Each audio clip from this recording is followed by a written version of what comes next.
Well, happy Sunday. This is PFG Live, the podcast where you spend an hour and realize you'll never get that hour back. Welcome aboard. Hey, Evils is with us from Ghent, Belgium, and he was fast on the button. He is reporting that his room is still 21.8 degrees science. Josh says audio is check from southern Manitoba, and he is reporting from his local METAR. Winds are 340 at 8 knots, temperature 0.6. That's above freezing, folks, minus 0.2 for the dew point. And the remarks are confusing at best. Bill Olney from Rome, New York. Welcome aboard, sir. 37 degrees Fahrenheit, 17 miles per hour Imperial. Welcome. Tuck is here from Buffalo, New York, and reports 41 degrees Fahrenheit and sunny. Thank you. Welcome aboard, Tuck, also known as Iron Man. Oop, shouldn't have said that. Gonzo. Gonzo, you're becoming a regular here. Are you still sitting around with your feet up, wondering what to do next? That's what I want to know.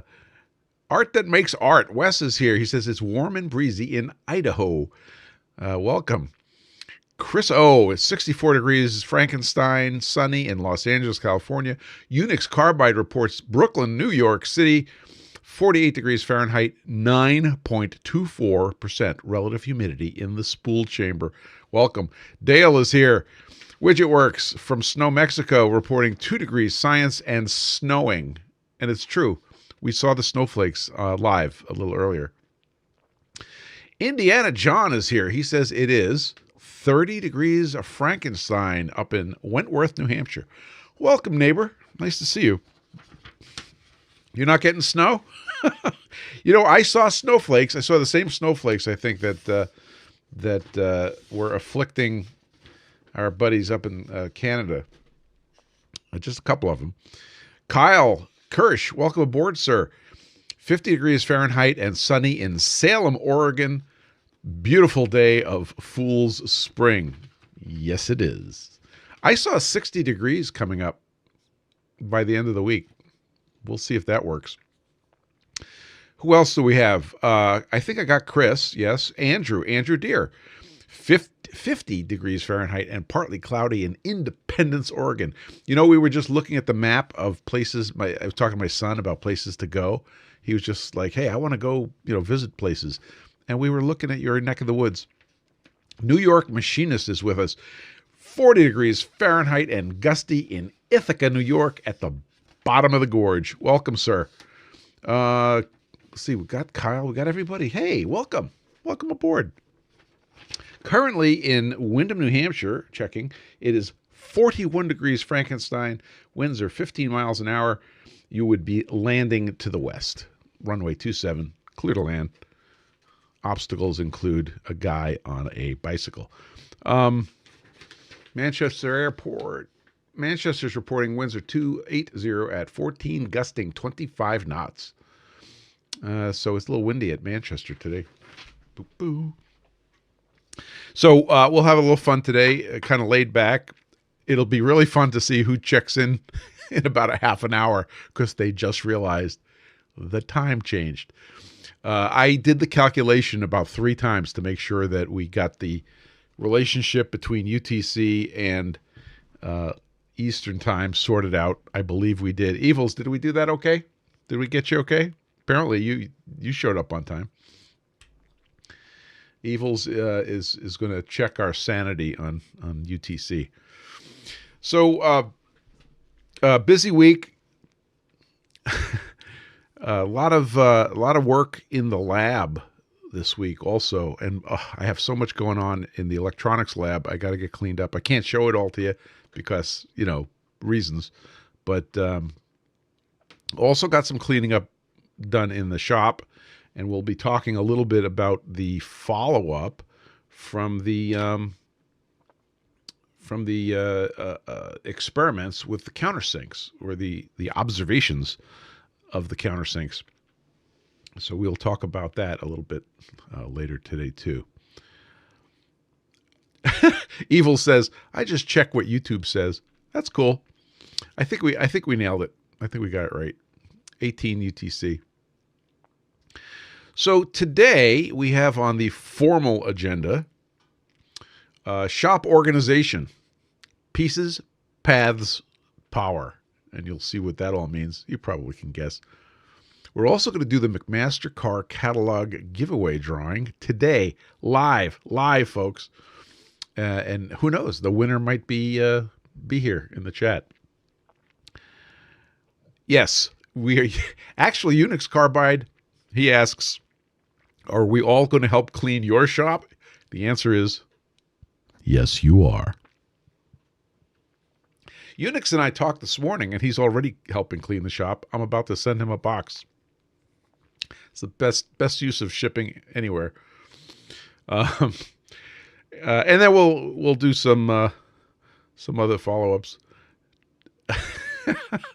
Listen, dude, a little sweeping. If you have time to lean, you have time to eat beans or something. I don't remember how that goes, but it'll work. She's volunteered to man the shop vac. That's because it's a machine. She wants to run machines, and that's a machine. Pretty cool. Earlier today in the pre-show, we were talking about sewing machines, and Tuck. Maybe we'll have you on live in a little bit, Tuck. You could show off the sewing machine. Tuck was showing off two, not one, but two new sewing machines. Let me know when you're ready for that, because we could do that anytime before we get into the main meat of the situation here. And quite honestly, I think the first machine that I ran was a sewing machine. And I have that very sewing machine sitting in my basement right now. It's a Singer. It's a nice Singer. I want to welcome everybody in Discord. Josh is in Discord. DBX, welcome aboard, sir. Dale, Evils, Dinge like cringe. Mr. Hardinge, I assume that you're in Ohio. That's Adam. Tuck is here. Unix Carbide, Chris O, Bill Olney, New York Machinist, and Andrew Deere. Welcome aboard my Discord, folks. Chris O says, I love my Janome JW8100. Excellent. So right now in the basement, we have the Singer that's up and running. We have another Singer, which is totally operational, but it's not being used right now. We have a Pfaff, which is a German sewing machine, which has a very interesting history. It comes from my wife's grandmother, who lived in East Germany when it became East Germany and got out. Long story. Practical Renaissance. Welcome aboard, sir. He reports 60 degrees Frankenstein in Kansas City, Missouri, right now. On your 70s Singer, that was the machine my mom taught me on. It's right behind my right elbow here. Excellent. I love it. So, and now, holy cow, these machines look like CNC machines now. So Tucker just got one, and it's got a big LCD panel and a big keyboard. It's crazy. So I think Tuck is going to lead the charge for this group into CNC sewing. Retrofit, recognizing you. Welcome aboard. So sewing, yeah, it's a machine. It's machining. We could talk about it here. It's cool. Jimmy DeRester has some really good videos on his sewing machines, and he had a particular brand that he recommended of a commercial sewing machine that can be, found surplus because, they get moved around, but small, mom and pops aren't going to buy them because they're big for sewing machines. And I don't remember the name. Does anybody remember the name of that brand that Jimmy was talking about? Oh, Practical Renaissance says, my wife has one of those for quilting. I think he's talking about the CNC. 10 foot long arm with 2-axis CNC drive, the handy quilter. It's neat. So my mom would hire somebody like your wife to do quilting, to do on her quilts. She is a big quilter. She teaches quilting, and on April 1st, she's going to be giving a lecture on quilting, which is pretty neat. I'm going to go and take pictures, maybe video. We'll see what happens. Pretty cool. So a little bit of follow-up on countersinks. So I, in fact, published a few pictures. I actually took one this morning I want to show you. Here we go. So this is on your screen for you guys on audio. I'll describe it. This is my current setup for looking at the countersinks. I improved it over my short video in which I waved my fist in the air at the M.A. Ford Company. Don't worry, that's still valid. But here's a picture showing a Harrig spin jig sitting on my Labzetti plate, which is clean, and an indicator holder of my own design, and it's touching the cone on the countersink. So with this setup, it's actually very easy and stable to make this measurement. You can rotate the grind. It's called the grindall, Harrig grindall. You could rotate the spin jig and observe the height of the cone from the axis of rotation, which is, of course, the part of the cutting tool that is doing the cutting. And it was very interesting to look at all the different countersinks that I have and bought for the experiment and look at how they are ground. And not one of them was ground in the simple method that I use, which is just the offset circle, because it's easy. They all had some sort of either CNC action or cam action to grind the leading edge of the cutting edge of the countersink and then drop down to make the relief. I kind of have a plan when I get a few minutes to put in a bunch of the countersinks and make graphs of that shape, just so we all can kind of take a look at it. And then I came up with a way to grind a countersink on the surface grinder with nothing but a spin jig and do an additional relief grind. So I'll do a little video on that when I get around to it. Right now I've got a project that I've got to get out the door, which has been sucking up my time. So I think it'll have to be after that. But the whole countersink investigation is eye-opening. It's very interesting. I got a lot of feedback from you guys on the countersinks that you like and don't like. 3 flute countersinks were a big win. Everybody was very excited about that, including Stefan and Robin. And then just yesterday, I think on our Discord server, Stefan mentioned that one of the things he showed was actually a chamfer mill, and if you tried to use it as a countersink, you'd end up in Chatter City. So he was warning about that.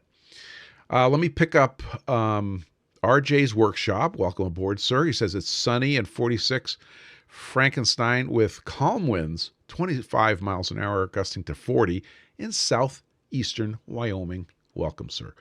Indiana John says, I ground a carbide single flute countersink a while ago on my single lip cutter grinder.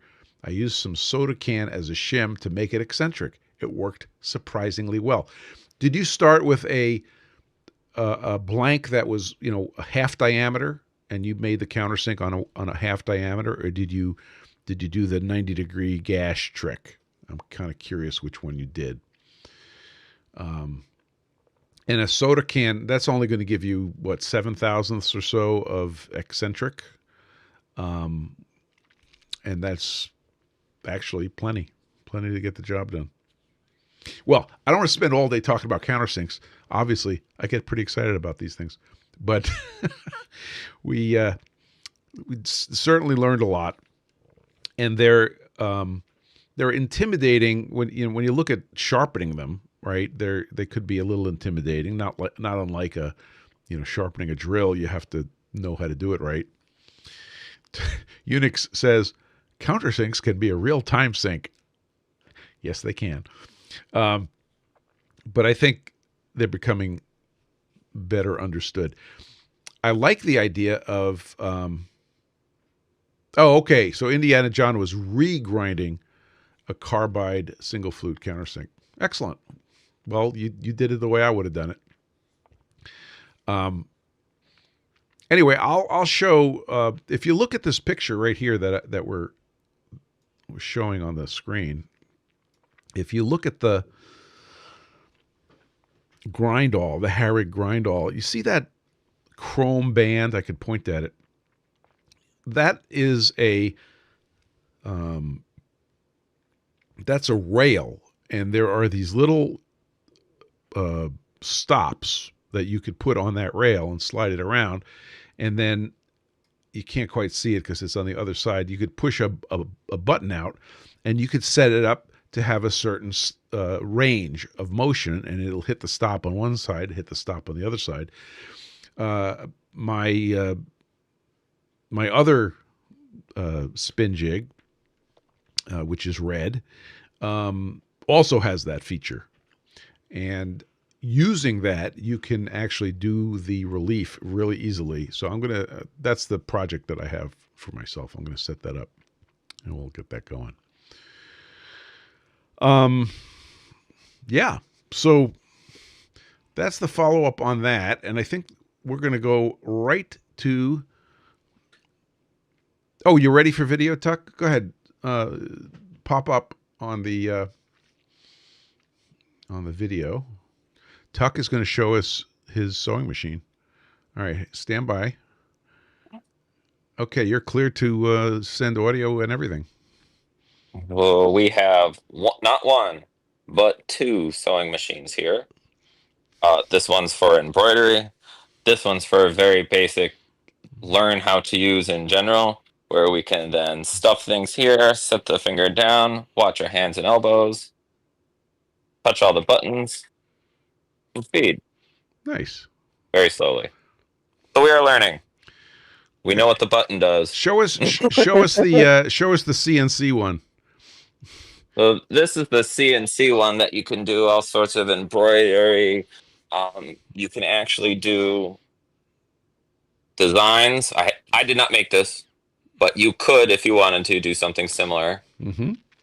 All with thread on this machine, where you can program it and stuff. But again, I haven't used it yet, but this capability is very cool. Very nice.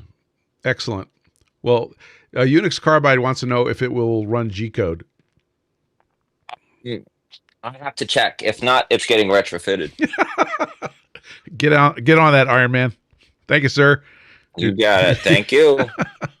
That's excellent. Okay, are you guys ready for the big exciting part of the show? By the way, I'm watching the curve of people come in on YouTube. Some people overslept. I'm looking at you. All right, you ready? We're going to pick the winner of the McMaster-Carr Catalog giveaway. And in order to do that, I need somebody from the audience to you can come up on audio on Discord, and I'm going to choose DBX. DBX. Oh, Unix Carbide. Are you available, DBX? We'll invite you to speak.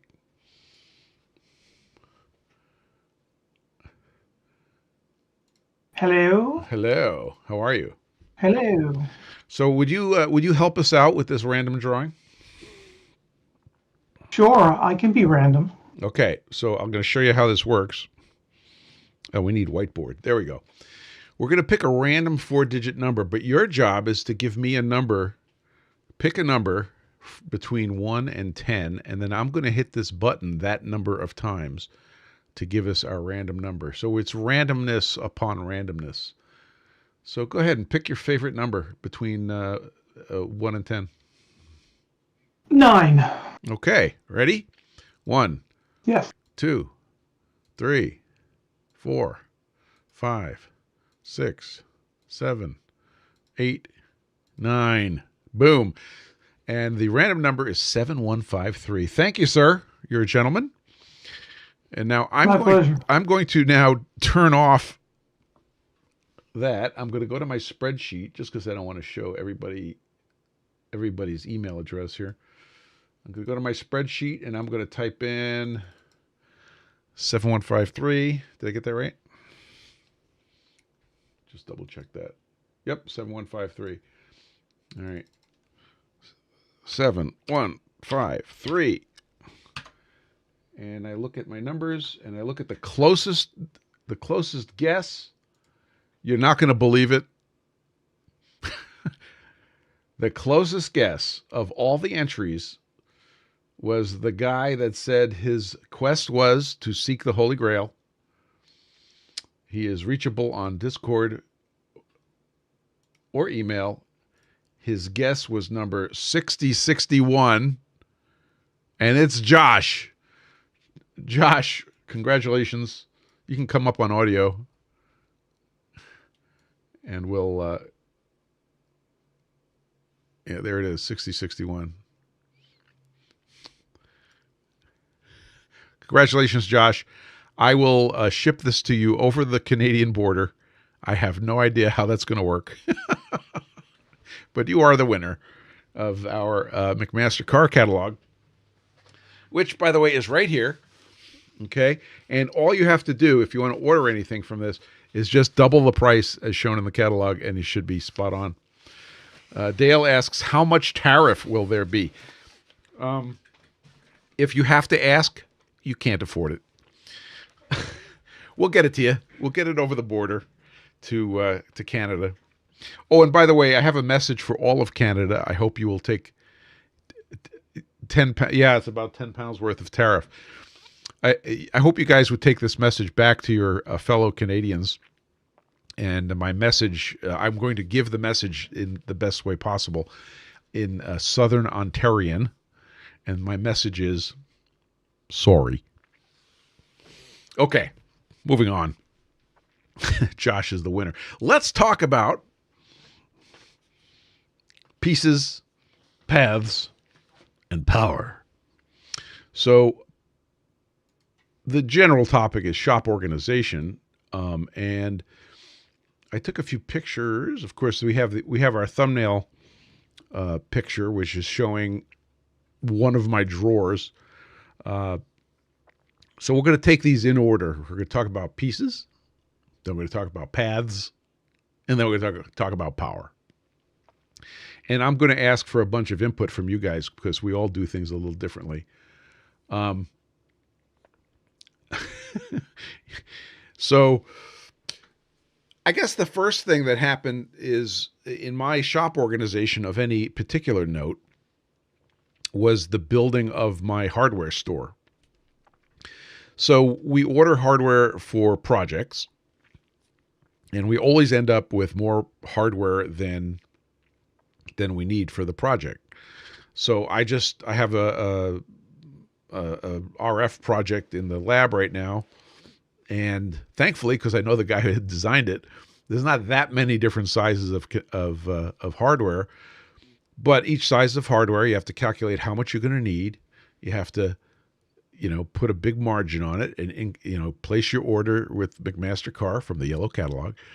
And when it comes in, what are you going to do with the hardware that's left over? So I heard somebody say that after you buy it for the project and the project is shipped, you throw it out, which is, I think, ridiculous. So that has led to the development of my hardware store. So I got about about a 5-foot high cabinet. That one is a Vidmar, I think. There's two kinds in my shop. One's a Vidmar and one's the other one, which I can't remember the name of. All used, all bought surplus. And I started buying these bins, and you could see it in the thumbnail for the video, from Schaller. Lista. Thank you, Kyle. I appreciate you. Yeah, Lista is the other one. So I have Listas and I have Vidmars, all purchased used. So the for me, the bins that I bought for hardware came from Schaller. They have all sorts of different sizes. Schaller is actually nearby. They're about an hour away from me in Worcester, Mass. Worcester, if you pronounce it correctly.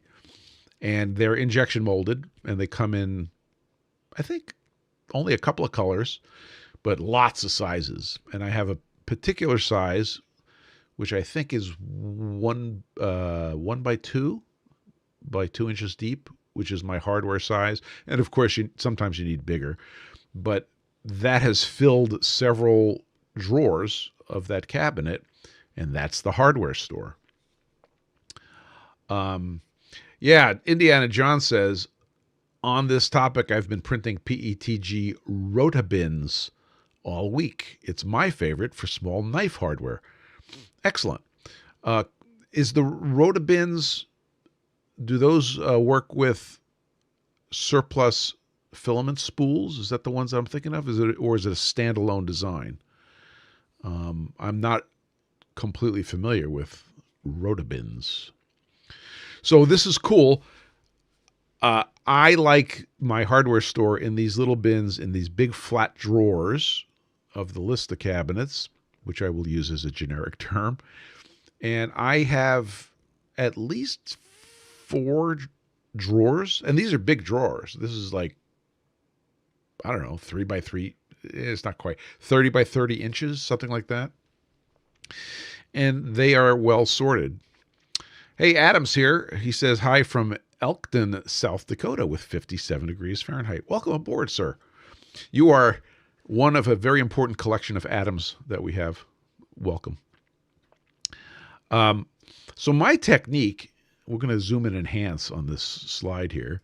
So my technique is to cut the white box that the hardware comes in from McMaster-Carr and put the descriptor and perhaps the part number and just drop it into the box. So it's not fancy. It doesn't become part of the box. It's not adhered to the box, both of which are valid, but it's quick and dirty. You dump the stuff in, you cut the white box up, and you dump it in the box, and that works extremely well.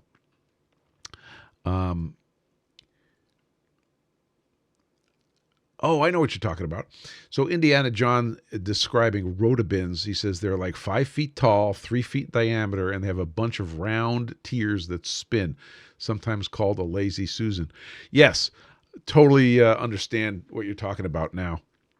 Those are the things you saw in the old hardware stores, right? Now you have a bunch of drawers, like if you go into Ace Hardware or one of those guys. But yeah, totally get it. I have to admit that, yeah, Tuck thanks you for putting a name to those things. When I do a project and you design the project, or you analyze what you have to do, and I just generally order from McMaster-Carr, and it comes in, and you just look through my drawers and you'll see. That's not what I meant. You look through my drawers and you'll find all the little card things. So that's my process for little bits, okay? Little pieces. So going back to these plastic containers, Schaller bins. Schaller is Schaller. And the Schaller Corporation is in Worcester, Mass. And just look them up. They're really cool because you can place an order. The orders come screaming quick. These things are not really expensive. Now, I know there's a bunch of you out there saying, hey, I'm going to 3D print these things. Why do I have to buy them from Schaller? It's a lot cheaper when you do the full analysis to buy these in quantity from Schaller than it is to 3D print your stuff. Now, hang on. I'm not anti 3D printing. But this is what I had available, and it was a better use of time and plastic, et cetera, et cetera.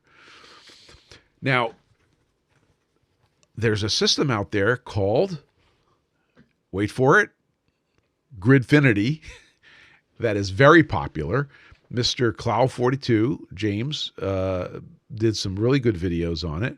I know that a whole bunch of us are using that. We were just talking about this in the chat earlier. I know that Tuck is using them, right, Tuck? And a bunch of other guys in our group are using the Gridfinities. Adam says he uses them. Tuck says a little bit. So Gridfinity means there's a base grid of squares, and it has a little shape on the edge, and that little shape picks up bins that you drop in, or big bins have the shape on the bottom, and it picks up those so they don't slide around. Practical Renaissance says using Gridfinity in the office, but not in the shop yet. Okay, cool. Oh, look at that. Dale is printing Gridfinity things right now in the printer. Practical Renaissance says, printed a bunch of my own Schaller style bins 4 or 5 years ago. So the nice thing about the Gridfinity is that people have not only designed their own Gridfinity bins and accessories, like Clow42 did in his videos, but there's a lot of downloadable designs available. Plus, there are plugins to do the design automatically. So you could just tell it, oh, I want a bin this size, and it'll spit it out. So that's pretty cool. Unix Carbide says, my first Gridfinity, somebody built the system into the flex arm that you're printing. Cool. You're scared you're going to like it. Yeah, that's how it goes. You better get another 3D printer. I think you're going to need a bigger printer. So those are Gridfinities. I have to confess, I have zero experience on Gridfinities. Oh, here's a picture from Adam. Look at that. So there's a drawer with, you can see the grid on the bottom, and then his custom bins on top holding something interesting. What are we looking at, Adam? That's pretty cool. Josh, those are vice jaws. Oh, very nice. Excellent. Look at that glorious organization of vice jaws. Nice job. Josh has put the Gridfinity generator for Fusion. The link is in the chat. If you're, you should be able to find that, but if you have trouble, let one of us know, and we'll shoot you the link from the Discord server. Thank you, Josh. I haven't tried that yet, but that looks really cool. So I assume, Josh, you can just say, pick a style, pick a size, hit the button, and it will generate a 3D model. Is that how it works? Yep. And then you just go off and print the 3D model. That's pretty cool. What I'm looking for, and this may be my entry into Gridfinity, is this morning I was putting away tools, and I opened up my my wrenches drawer in one of my tool boxes, and I'm like, I have to get these organized. It's just basically, imagine a bunch of open end and box end wrenches just heaved into a big drawer. That's like, that's not organized. So I think I may take that particular drawer as my first experience with the Gridfinities. Dale posts a picture. It's on your screen of the Fusion screen. Very nice. Unix Carbide says the day Milwaukee or DeWalt incorporate Gridfinity into their storage systems as sold product would be kind of rad. Yeah, so while we're on the topic, so guess who brought up these things a couple of weeks ago? Mr. Unix Carbide was getting into the DeWalt containers. Now, Milwaukee makes these for their system. DeWalt makes them for their system. But these are plastic boxes with a nice clear lid and some interesting features. One of the features of these boxes is that they snap together, right? So they kind of stack up and they hook to each other. It's pretty interesting. But as Unix is pointing out, if you open these boxes up, let's see if I could do this. We're doing it live, people. They're their system in the box is anything but standard. So the bottom is kind of confusing. The sides are pretty obvious for how they grab dividers. But again, it's their own thing.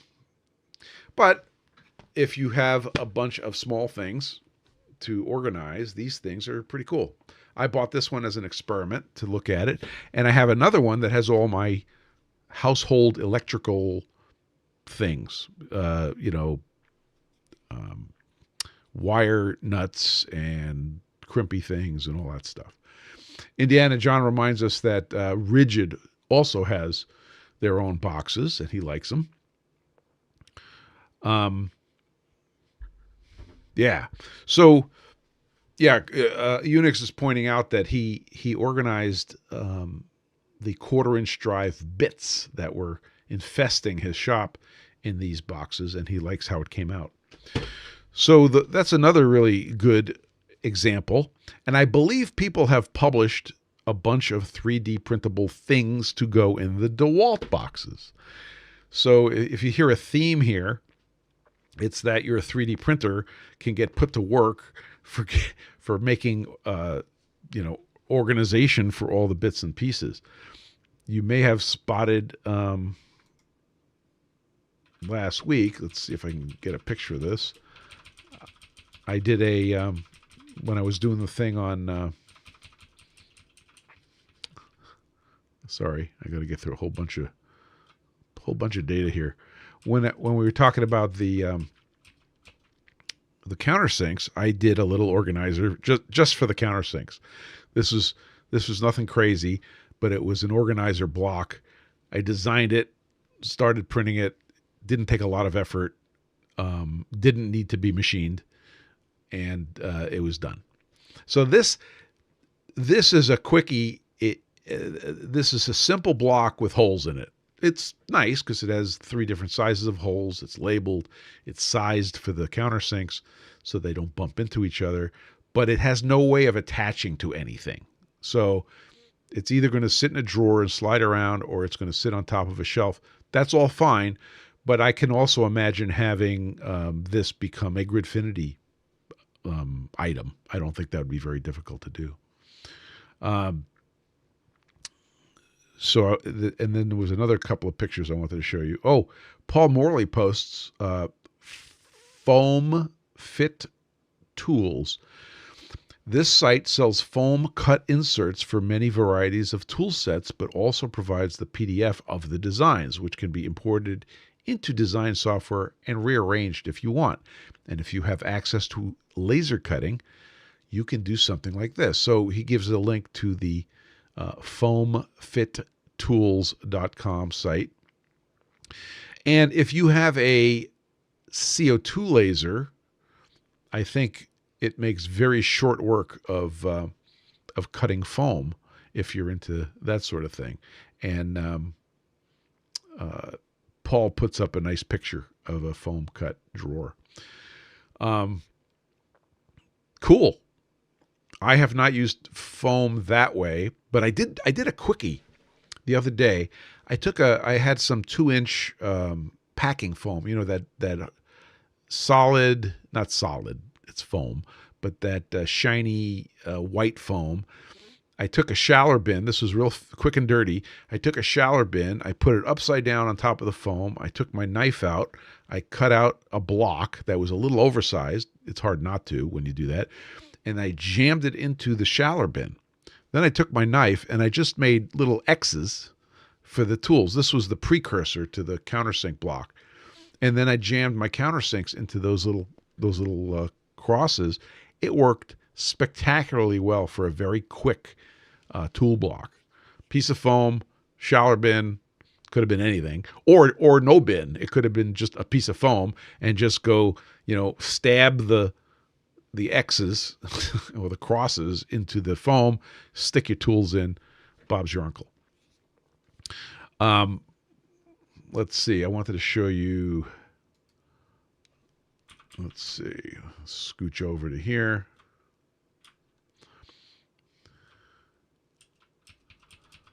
we're going to show you some of that later. I'll get that ready. Microwave One says, I have done that for FT243 crystals. Welcome aboard, Mike. Yeah, so FT243 crystals are like little, think dominoes. That's kind of the size. It's not quite exactly that. But Mike has a bunch of crystals. These are crystals that determine the frequency of an oscillator in a radio. And same thing, just a piece of foam. Nice job. By the way, Mike, if 3D printed FT243 rack is in your future. And Indiana John reports, thankfully, that he does in fact have an Uncle Bob. Outstanding. Let's see, we got ahead of ourselves. Indiana John posts a picture of a roto bin that he's making, and they stack. Look at that. That's beautiful. Thank you, Indiana John. And Unix Carbide recommends Harbor Freight foam. He says he used some of these recently to cut quick, safe, chunky case inserts for some squares. Apparently, Harbor Freight has foam, and it's probably not terribly expensive. Harbor Freight. Oh, sorry. I pronounced it wrong. Harbor Freight. So what are some of the other ways that you guys use bits? I remember before I really had a shop hearing, mechanics, particularly airplane mechanics, using baby food jars. And they would say, hey, you know anybody that has baby food jars? And then they would take the lids and screw them to the bottom of 2x4s or whatever, and then have the baby food jars be their container, and they would screw them up onto the horizontal piece of wood, and you could see what's there. And that was another method of organizing bits and pieces. Hazard fraught is another name. Yes, excellent. And Dale says the old metal coffee cans. Exactly. And my grandfather, that was his method, was the metal coffee cans. And if you drink a lot of coffee, that's a great way to do it. My kids growing up drank Ovaltine. So I have a bunch of the plastic Ovaltine containers downstairs. They get used really well. Plastic, yeah. So Unix Carbide generalizes it and says plastic bottles from whatever you regularly consume.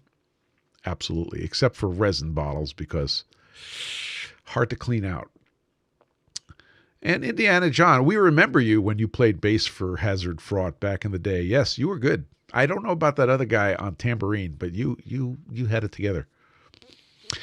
So think about the little bits and pieces that you have to organize, and pick one of these systems. Because the worst thing you could do is pick no system. And then things get expensive.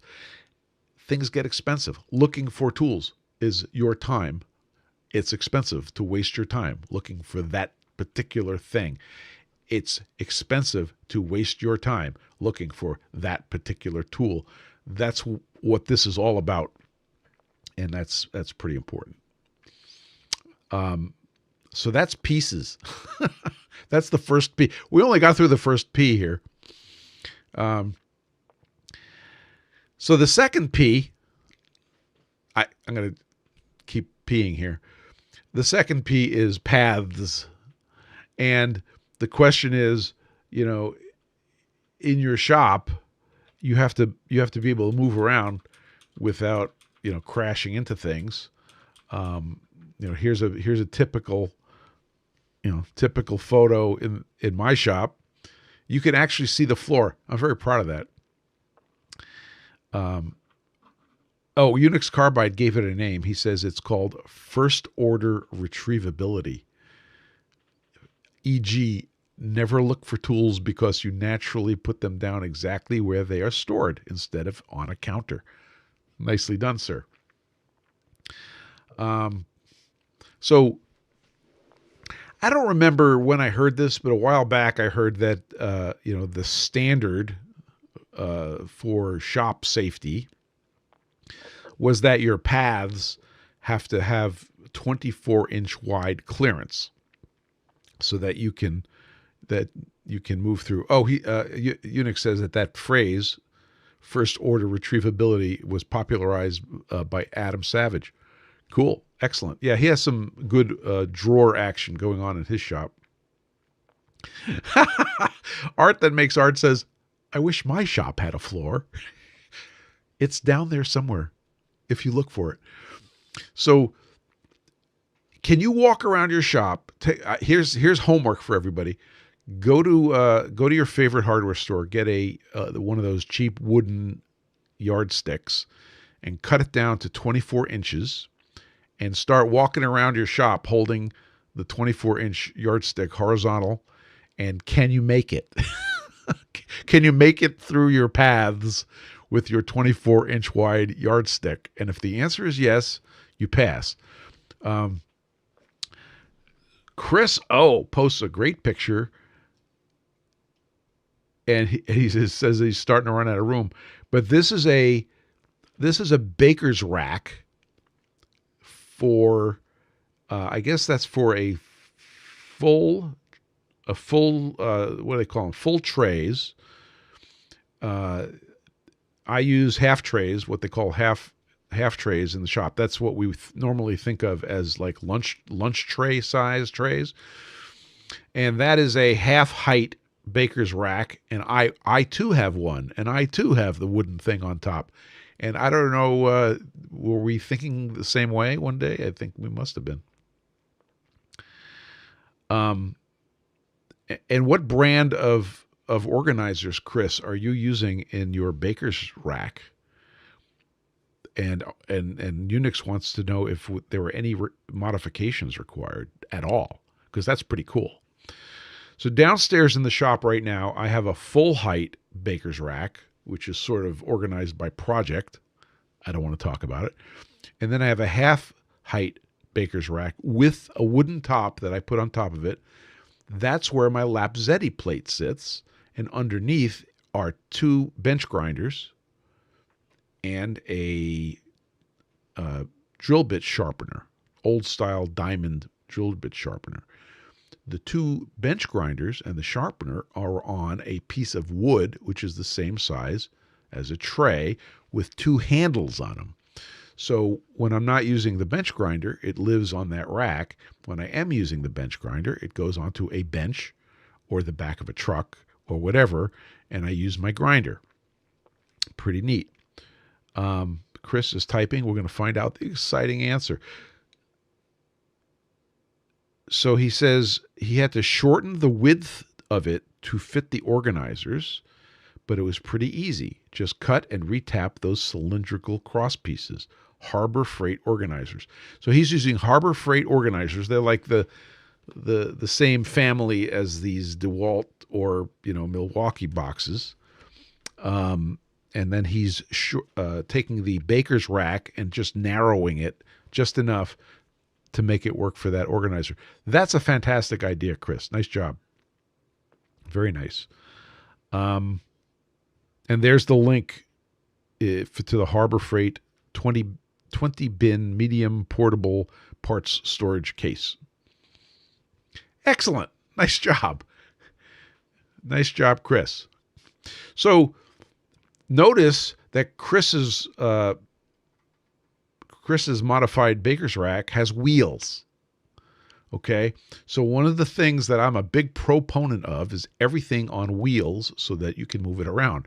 But if you don't have a path to move it, it's really hard to move it. So think about your paths and the ability to roll things in and out of the way. I don't have any pictures to show you, but all of my sheet metal equipment, brake, shear, notcher, my Greenard press, made in Nashua, New Hampshire. There's some more stuff in there. Are all on custom-made wheeled stands. Okay, I made all these stands, and they're all on wheels, and they all get shoved under my pallet rack when they're not in use. So when I need to use my brake, or my shear, I had to use my shear last week. You go in there and you roll out the shear to where you can use it. You use it and you roll it back out of the way. So here's another, I'm going to show you another picture of this. Just happened. This was not in the shop. This was down in the basement, but here it is. This is a retractable caster for a workbench. So I have a big workbench down in the basement, which is my ham radio bench. So it's got radios, computers, it's got a bunch of stuff on it, but I want the ability to roll it out, work on cabling, because you're constantly adding or subtracting cabling, and then roll it back, and then lock the wheels. Well, I have a lot of experience with locking wheels up in the shop. I wanted to try these. These cam the wheels up out of the way, and it drops onto its leg. So normally the bench sits there and all the legs are down on the ground, and then you step on the lever and it will engage, it will put the wheel down and lift up the table. That is working out quite nicely.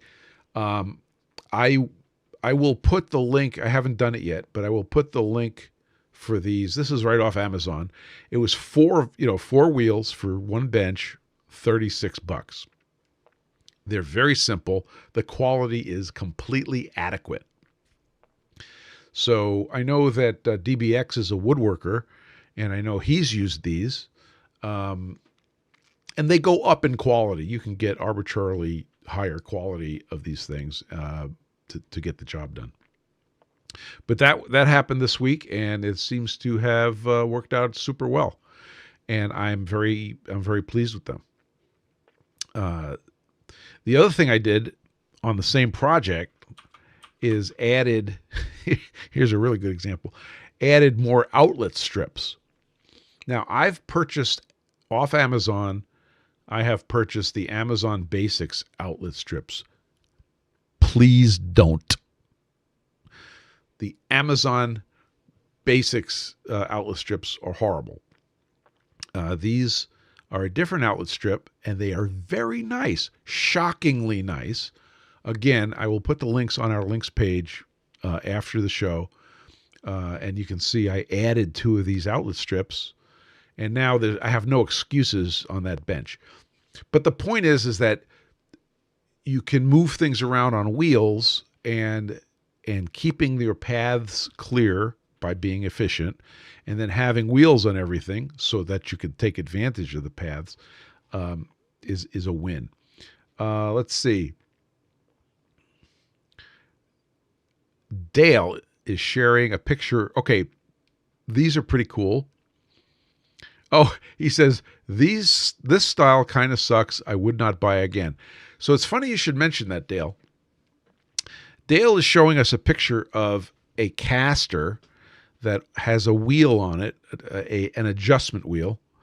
And if you twist the wheel, it puts down a puck, a rubber foot, and then you twist the wheel to lift the roller off of the floor, and then it locks up the system.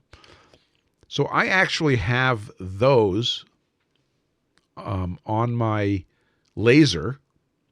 It came on my laser, so that the laser is actually fixed on 4 fixed points. And if you want to lower it and roll it around, you can.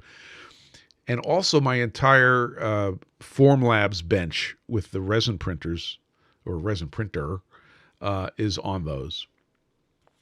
And yeah, if I had to do it again, actually, I kind of like the ones I got. I'm pretty okay with it.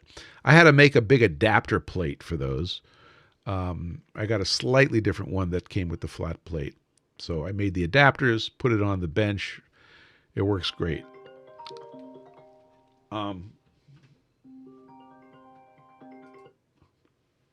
Sorry. So that's another example of a what would you call it? A locking caster.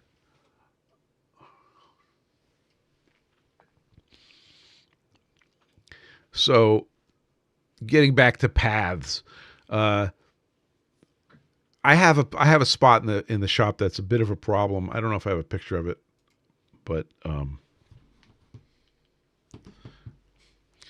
it's a little tight, and that's between the Bridgeport and the bandsaw, because the bandsaw right now is a project. It's not done getting rewired yet. So, yeah. Let's see. Let's talk about power, okay? So, one of the things that you have to do in a shop is plan for power. And when I did my shop, I had my electrician put a plentitude of twist lock 220 30 amp outlets around the shop. So we have a sub panel in the shop, and the sub panel feeds a bunch of these 20 amp 220 volt twist locks.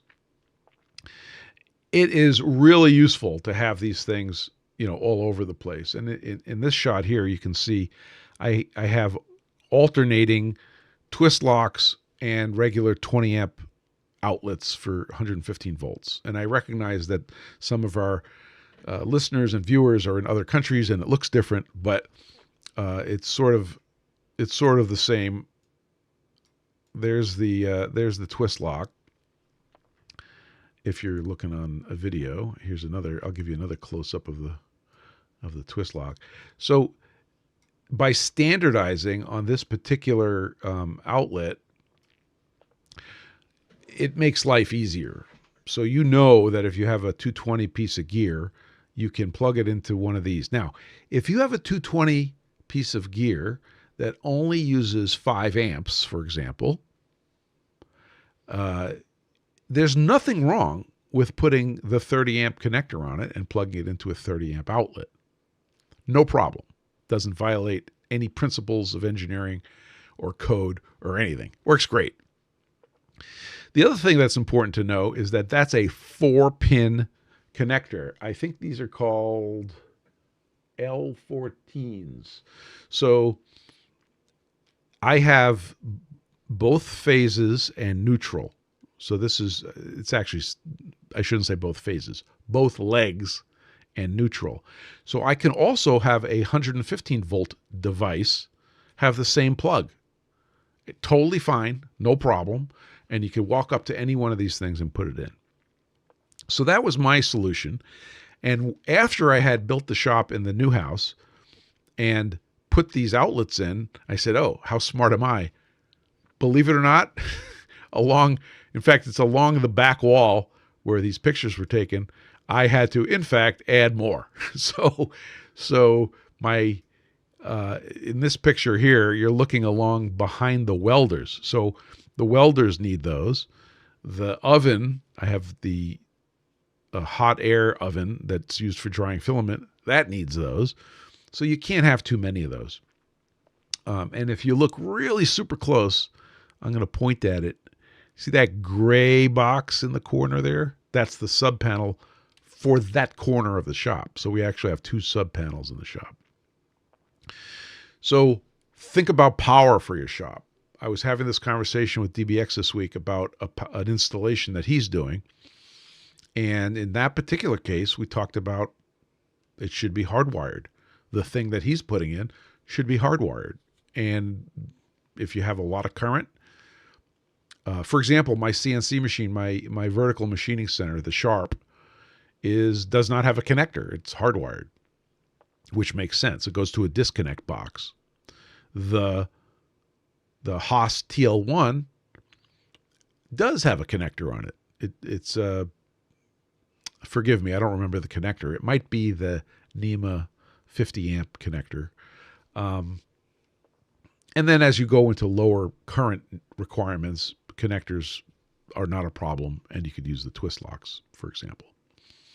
So you cannot have too many outlets in the shop. Be advised that you may be required to have GFCI protection on normal outlets in the shop. And in fact, these 20 amp outlets that are kind of blurred out in this picture, they are on a GFCI circuit. But fun fact, if you have these special twist lock connectors That's not a requirement. It's a little weird, but you got to play by the rules. So I know in Germany, I know Stefan's got 400 volt 3-phase is sort of like normal. He's not here today, so he can't tell me I'm wrong. And also, if you need 3-phase, I found it's much less expensive to have a converter, and that's a topic for another day, to have a phase converter in the shop rather than bringing 3-phase to the shop. Now, if you're running a commercial shop and you're in a commercial building like Dale is, for example, who else do I know is, you may be surrounded by 3-phase power and it may be a no-brainer to put 3-phase in. But for the normal small guy like me, like most of you, if you have a 3-phase machine, first of all, congratulations, because 3-phase is awesome. But you can get a converter, either a converter to run all your 3-phase machines, not VFDs, we've talked about this before, but a converter. It's literally a power supply. So it's just like having it come in on the mains. So you can get one and have it run to a bunch of outlets for 3-phase, or in my situation, for example, I have 2 of them. One runs the grinder, one runs the Sharp vertical machining center. Those are the machines that need 3-phase. The lathe has its own built-in converter, so it takes single phase. The bandsaw is currently wired for 3-phase, but for convenience, I'm putting a VFD on it. Also, interestingly, while we're on the topic of power, my grinder, being an Okamoto from Japan, is set up. Thank you, Taunus Mechanics. Are you in Germany? Where are you? Remind me where you are, and forgive me for not remembering. He says, you're right, 3-phase, 400 volts in almost every house, 35 to 63 amps, which is phenomenal. Yeah, you're in Germany. Okay, cool. So I know that Adam Demuth and I had talks about his power situation, and he ended up putting in converters. Mine are phase perfect converters. I have 2 of them, matching twins, and then so the Okamoto requires, this is crazy, 200 volt 3-phase, because that's what's in Japan. So when you buy the Okamoto, they automatically give you this transformer to go from 208 3-phase, or basically 220 3-phase, and step it down to 200 3-phase for the grinder. Well, I don't have 3-phase. I have a converter in front of it. So when power comes to the Okamoto, it first goes to the converter. The converter makes basically 220 3-phase. Then it goes into the transformer, and then the transformer feeds the grinder. And I bet you think that's crazy. Well, now you're going to hear the rest of the story. Inside the control cabinet for the grinder is a transformer to generate 115 volt AC for the chuck, for the mag chuck. So it's a crazy world. But anyway, the power situation could be funny. You can't have enough outlets. You can't have enough power scattered around the shop properly done, okay, to make your life easier. And then if you have the combination of stuff on wheels, you could move equipment around, plug it in, use it, wheel it back. My entire welding department, okay, so it's 2 welders and a plasma cutter, are all on this one rack that I made. Yes, I welded it. And it can, if I have to, I could move it around on wheels and I could drag it outside. I could put it in my trailer. It's on wheels. Pieces, paths, and power.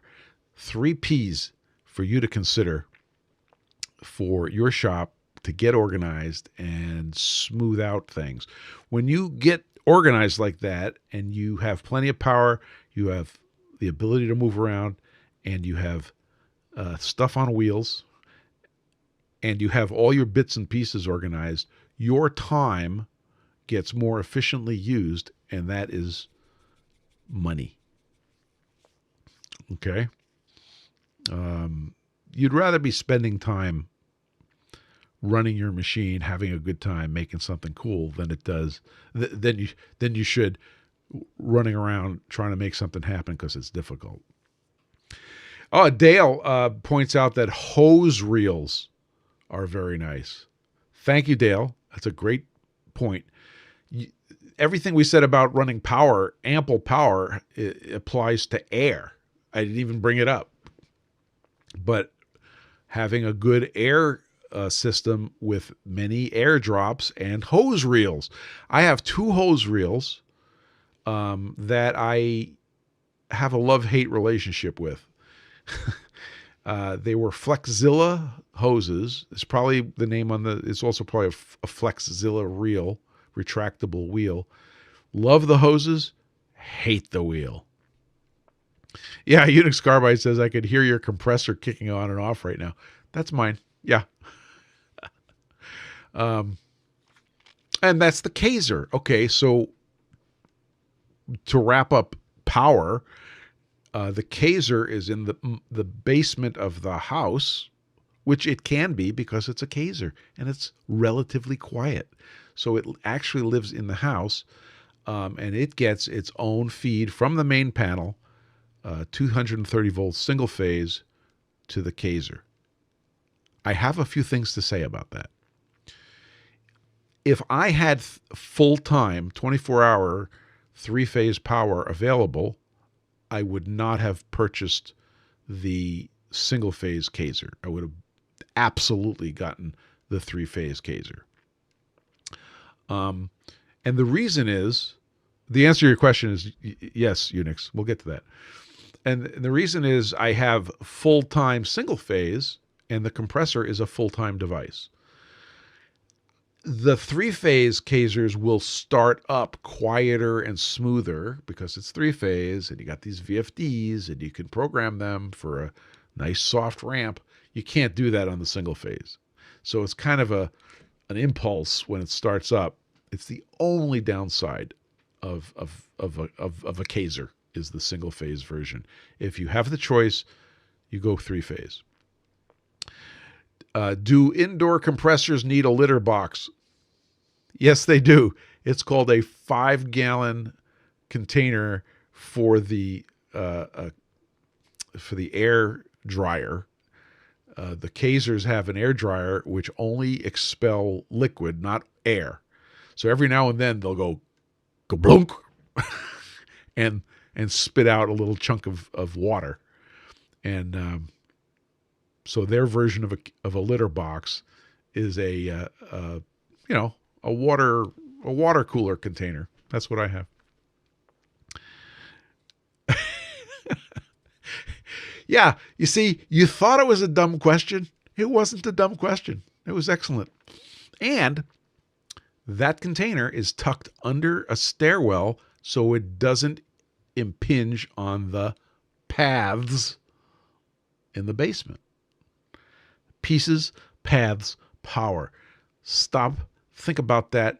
Take a little time. Consider how you can improve things. Adam says we use a desiccant dryer in our shop. So I'm trying to put the ribbons on it. If it works for you, that's awesome. The Kaiser has a built-in refrigerator type air dryer, and it works the shizzle, and I really like it. So we've been talking about regenerating desiccant things recently. So you just hit a nerve there, Adam.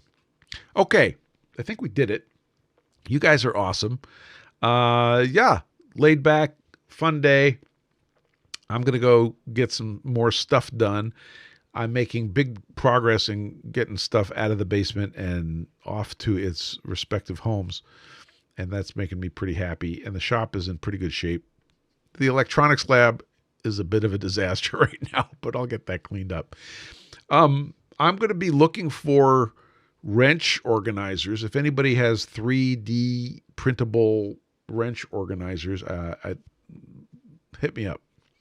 In the meantime, I urge you all to head over to pfgstones.com if you need something flat or something to help you get flat and stay flat. And we will see you next week. Take care.